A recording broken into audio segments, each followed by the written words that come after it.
one of the facts we all live with here in Houston is spending a lot of time on the road, probably in a car, but also maybe on a bike or even on foot. Whatever way you encounter our roads and freeways, though, chances are you've got some thoughts about how they work or don't. And so today we're revisiting a conversation we had a little over a year ago, asking this question.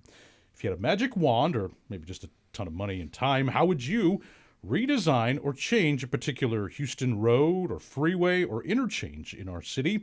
Share your thoughts and join our conversation now with a call or text to 713-440-8870, or you can email us at talk@houstonmatters.org or comment on our live stream on the Houston Public Media YouTube channel. Joining us with some of their own thoughts on the matter are some people with an interest in transportation and road design themselves.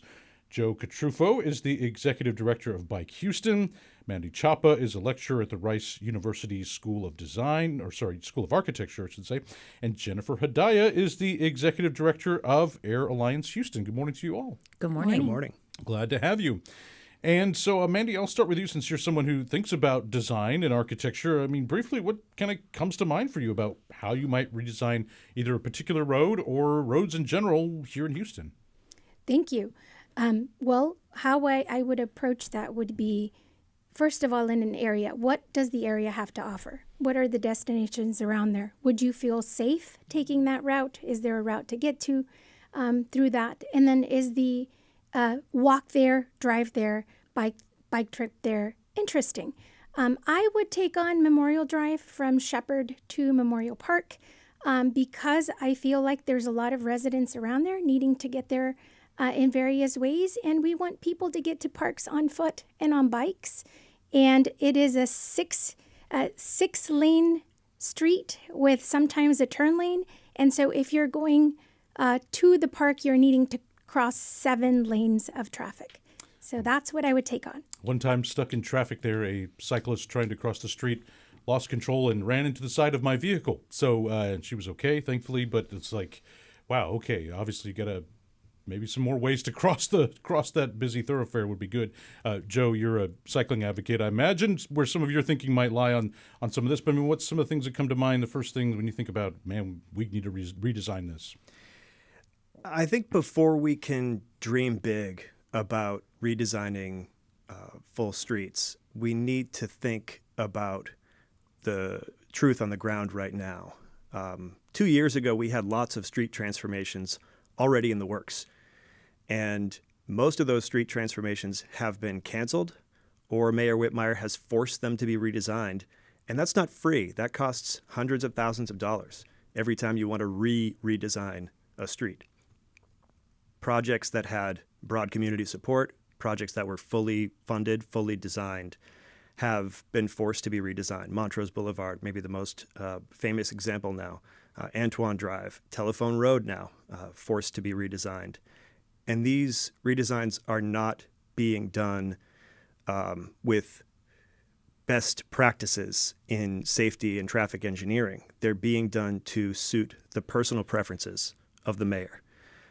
So there are a lot of ideas, and I'm sure our callers have a lot of ideas, and I've got a few myself, but I think before we really dream big, we've got to think about what's actually happened in the last couple of years on our streets. Jen, what do you think first? I mean, you're an environmental person, but I mean, what comes to mind for you? What comes to mind for me first is similar to my colleagues, and that is looking at this question from a macro perspective. I would propose that we have to redesign our entire approach to roadway infrastructure. The reality is we are in severe non-attainment for ozone pollution in Houston. We are in non-attainment for particulate matter pollution, and we are on the front lines of human-caused climate change in the Houston area. All of these things have a nexus with transportation. Put simply, they all overlap with tailpipe pollution. So if we are going to get serious about reducing air pollution in the Houston area, we have to get serious about how overbuilt our roads, freeways, and highways are. A wise actor once said, if you build it, they will come. And there is no statement more true about roads, freeways, and highways. When you overbuild your highways, you have more single occupancy vehicles on the road. It's a concept called induced demand. It has been proven time and time again in cities like Houston and across the country. So if we are serious about improving our air quality, we have to approach our roadways, freeways, highways from a perspective that reduces true vehicle miles traveled and transitions into alternatives like mode shift, like mass public transit, like mass electrification. So my view on roadway redesign starts at the top. It starts with policy. It starts with approach. It starts with a design that says we want Houston to be a healthy place to live, and to achieve that, we need less tailpipe pollution on the road. So you build other things and they will come, you're saying as Yes, well. yes. As well. Joe, you said you had some specific ideas. Mandi mentioned tweaking Memorial there. What's one of your ideas? You probably expect me to name some street where we could put in some really good bike lanes or something like that. And, I think that that's a need across the city. We had the beginnings of a comprehensive bike network in Houston. You can't expect people to use bikes for transportation if the existing bike lanes don't connect to one another, if they don't connect to trails and that sort of thing. But honestly, I think the first thing that came to mind when I got the question, if you could wave a magic wand, I think I would take all of the streets in downtown and midtown and change them from one-way to two-way. Yeah. And why? Well, it's about safety, it's about access, and it's about economic development. When you have one-way 4 to 5 to 6 lane streets running through an urban area, you're just giving cars a way to get through that space quickly, as opposed to stopping and spending money in those places. You walk around downtown and midtown Houston, you see a lot of blank walls. You see a lot of vacant lots. You don't see a lot of storefronts. You don't see a lot of restaurants and things like that. Yeah, that's changing slowly but surely. But I think having two-way streets throughout, there's research that backs this up, but having two-way streets throughout is better for circulation and better for staying downtown, spending money downtown, as opposed to just getting in and out. We're talking about how to redesign roads in Greater Houston and asking for your input on this. You can call or text 713-440-8870 or email us talk@houstonmatters.org. Some comments we've had so far. Fritz says they've got to fix the interchange on I-45 downtown. The single-lane ramps always cause backups because people can't merge into a single file. I regularly waste 10 to 15 minutes going through that every time. And Billy said something similar. He's not a fan of the I-45 north and south exits coming from 59 south by the George R. Brown Convention Center.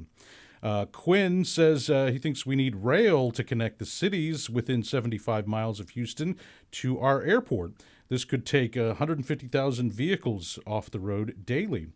Another thought from Kurt. He said, I'd add a dedicated southbound access from the NASA bypass to I-45 south. There's a ramp to go north, but to go south, you need to go through a couple traffic lights and then under the highway, then enter I-45 from the feeder road. I'm not sure what the value of the northbound ramp is. All the growth and much of the traffic on this end of town is south of NASA, but they only built a ramp to go north. Let's go ahead and take a caller. We've got Jonathan here in Houston who's with us. Jonathan, what would you change or redesign about a particular road in the city? Yes, sir. Part of it, I would try to incorporate, I know this maybe not such a redesign, but maybe I've noticed some of the underpasses of our freeways have over the years, the trash has gotten worse in terms of just plastic, debris, et cetera, which gets filtered into our bayous and oceans. And, of course, with the whole microplastic debate and so forth going on. And so I would just try to incorporate the design where, I don't know, if maybe putting planters out there with flowers. I've seen some in the nicer neighborhoods have that, or even some trash cans, commercials type that blend in. It's just, I grew up here. I've never seen, like you said, when you drive home today, any of your callers, just take a look when you're driving home under these underpasses or these freeways. I think the mayor needs to probably send more trucks to clean it up or whatever those as well. But just maintaining, let's start there. If we can't fix it, can we at least maintain it and make it look nice and prevent this debris and trash? All right. Well, thank you, Jonathan. Appreciate that. Yeah, I mean, if you spend time on the roads, and of course we get bogged down and slow down in traffic, you can start looking around. You see the trash and everything collecting. We're discussing how we'd redesign Houston roads and highways if we had a magic wand and had our way to do that. Mandi, you were saying during the break, the comment about the underpasses offer some opportunity, but also some challenges.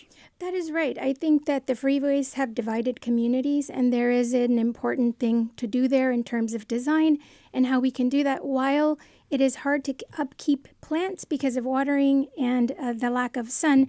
We can incorporate lighting. Through lighting, we can incorporate art. We can support our artists and bring them in. It is not a place that we would want to linger and hang out and gather, but it is a place that we want to get through safely, feel safely, with improved crosswalks, art, and light. I think it can be done. Yeah, I've thought about that often when I'm slowly grinding through slow traffic, of how to beautify all that cement and all that, kind of urban blight that the freeways create. Interesting challenge there. Want to get to some more callers here while we have time. Let's go now to Sam here in Houston. Sam, what is your thought about a road to redesign or change? Hello. I would redesign the tollways, let's say 288 north-south, I-10. Get rid of that, incorporate rails. You would put transit stops like at medical center, any areas where, there's high traffic. All right. Thank you for that. Appreciate that. Some more people wanting more rail opportunity. Any follow-ups, thoughts on that? I mean, people want options. It's pretty clear. We've had at least 2 people call and say they want an alternative to being stuck in a car all the time. And this is Houston, right? We are known for highways. We're known for big trucks. We're known for asphalt. But Houstonians, just like people everywhere else in this country, they're yearning for some other way to get around so they don't have to be driving all the time. We had an email from Nicholas who said he would love to see light rail replace the park and ride system that we have right now. I think light rail should be used instead of HOV lanes, and by that I mean literally let's lay down tracks in the space where the HOV lanes are right now. That's a personal theory of mine. I think we have so many overbuilt lanes of concrete that could be transformed into rail. I think the infrastructure is there. We simply need the political will to invest in rail versus investing in double-decker freeways and freeway expansions. It's a theory. Other large cities are exploring this. Can we convert those lanes away from single occupancy vehicles into mass public transit? Let's go to Ash now from the north side. Ash, what is your thought on this subject? Good morning. Love the conversation as always. I feel like this city needs to move towards permeable surfaces and low-speed roads. And what that means is crushed granite or crushed gravel in parking lots or driveways to eliminate the standing water in streets during torrential rainstorms. And we could keep the traffic moving if people weren't worried about driving through giant puddles. It's not directly related to the roads, but I think it could have a huge impact on the way that traffic moves through the city. Excellent. Thank you for that. Some other comments we've gotten, some other emails. Jesse said Houston should turn 249 between I-45 and Beltway 8 into a tollway. This would help alleviate traffic on 45 going north. Let's see. Yasmin said, I would put cameras back up to stop people from running red lights and stop signs. It's completely gotten out of hand. I have teenagers beginning to drive and constantly worried about what would happen to them. Amen. The caller who didn't want to be on the air but said that from 290 and the 610 area, we need to make I-10 a double-decked freeway. So even it sounds. I think I've heard that would be very expensive, but and it's more freeway. So that maybe some of our guests take issue with that. Obviously, we don't have magic wands. Some final thoughts here. I mean, are any of these ideas things that could actually maybe happen in the relative near term, Jen? I'd love to talk about the double-decker freeway very briefly. We have conducted models on proposed elevation of major highways, and the implications for air quality and public health are very clear. Those are more lanes. It adds more pollution. It also further divides communities, and that has an impact negatively on our air quality as well as related health outcomes such as unhealthy weight, respiratory conditions, and cardiac conditions. I agree with Joe. There are other alternatives to simply implementing the status quo. We are in a status quo mindset, which says we have a little traffic, we need to add another lane. We know time and time again the Katy freeway expansion is our best local example that when you create the largest freeway on the planet visible from space, you don't get less congestion. Instead, you get more pollution. We need to change the mindset so that we're thinking about alternatives to this community. We are going to see population growth. We are going to see changes. We are already seeing that in survey after survey. People want options to being in their vehicles. It can improve quality of life. It can improve air pollution. And I think it's what Houstonians are demanding. So I think we need a shift in our mindset. We have to get out of status quo thinking. Well, if we didn't get to your suggestion of how to rebuild a road here in Houston, we welcome it at talk@houstonmatters.org. Mandi Chapa is a lecturer at Rice University in their School of Architecture. Jen Hadayia is the Executive Director of Airlines Houston. And Joe Catrufo is the Executive Director of BikeHouston. Thank you all for your time and your ideas. Thank you. Thank you. Thank you.